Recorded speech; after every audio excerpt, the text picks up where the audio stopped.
Hello friends, today we are going to perform the C program to display Fibonacci series using for loop, where the number of terms that we have to print in a Fibonacci series is entered by the user. So first of all, we are going to understand the logic of the program. So before going to the coding part, first we have to know about what is a Fibonacci series and what the logic we are going to build up to print that series, because if you didn't have the logic, you cannot print it. Okay, so what's the Fibonacci series is 0, 1, 1, 2, 3, 5, 8, 13 and so on. Okay, so that's what the Fibonacci series is. So what's the logic is, in the Fibonacci series, the next term is the sum of the two previous terms. Okay, what I mean to say is, if A is your first term and B is your next term, then the third term is the sum of the A plus B. That's what the logic that we are going to apply here. So I hope you understand it, what I want to say to you. And the one thing is, like, we can build it like that. Tn is equals to Tn minus 2 plus Tn minus 1. That's the sum of the two previous terms. But in this here, we are going to declare T1 as 0 and T2 as 1. Why is it so? Because we are going to like, this is our first term and this is our second term. We are going to fix it because before that we do not have the two terms. That is why we are going to fix the first two terms so that we can build up the Fibonacci series after that.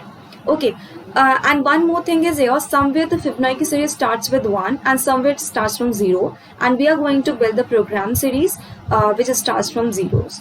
Okay, so that's the condition here. So what we are going to do is, let's suppose for the coding part, we are first declaring first term as a 0 and second term as 1. Okay, we are taking the count. Let's suppose we have a count of 3 or anything. Through 3 I can explain you the working. So here we are taking the count from the user and then we are taking the for loop up to which this count works, like I 0. We are declaring the I itself. Okay, I'm not writing here.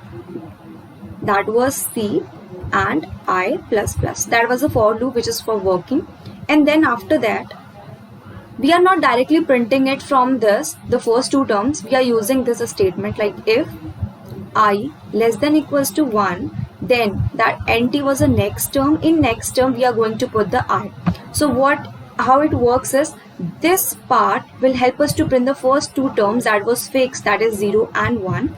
And in the else part, if this condition get false, what happened is, in next two term, like in next term, the previous two terms, that is the first term plus second terms, get added up to, and after this, the value of the first term and second terms get the swept.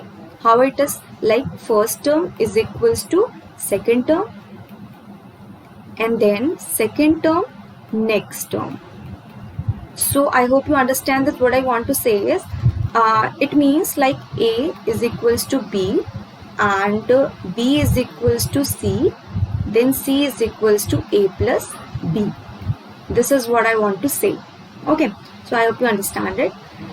Let's suppose by the working, because through an example you will able to understand it very well. We have a C is equals to 3.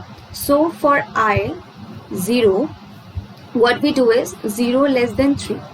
Okay, and in next, like if 0 less than equals to 1, condition correct, so in NT we assign 0. So here what we got is, we print 0. Okay, because after that we have a print statement which prints up the next term. Okay, 0. Then this condition gets satisfied. Then I plus plus, I is equals to 1. 1 less than 3, condition still true. 1 less than equals to 1. We are still in the if. We are not entering else part up to here. Then again NT assigned to 1. Okay, so here we are coming to the printf part and 1 got printed. Okay, and now when I value 2, then this if conditions was getting false because 2 is not less than equals to 1. Condition false, then we enter to the else part. So NT assigned as, previously FT was, we have declared as 0 and 1, that what we are using. 0 plus 1, that is 1. And in first term, we are going to assign the second, that is 1. And in second term, we are going to assign 1, that is 1 here. Okay, and we are going to print 1 through the printf statement, so we still have a 1. Okay, now I is equals to 3.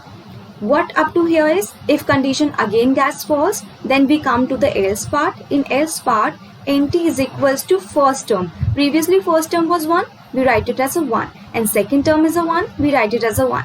Now we got a next term as a 2. Now in ft, what gets stored is the second term, which is previously the 1. So 1 gets stored here, and in second term, the next term, that is a 2. 2 gets stored here, and now for this, that is 2. Okay, sorry, we have printed for this condition eventually goes wrong, that is 3 less than 3. But if we are going to print it for 4, then we are going to print the series for 4. So we have done the program for the c is equals to 4, unfortunately, but I hope you understand it.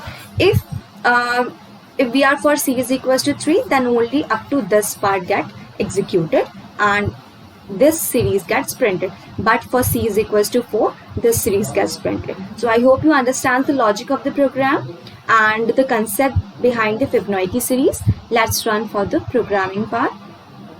This is the programming execution, same as I have told you earlier. Let's run it. Let's suppose we have a 10 numbers. That's the series got printed. So I hope you understand the program very well. So thank you for watching my video, and please do like, share and subscribe my channel. Thank you so much.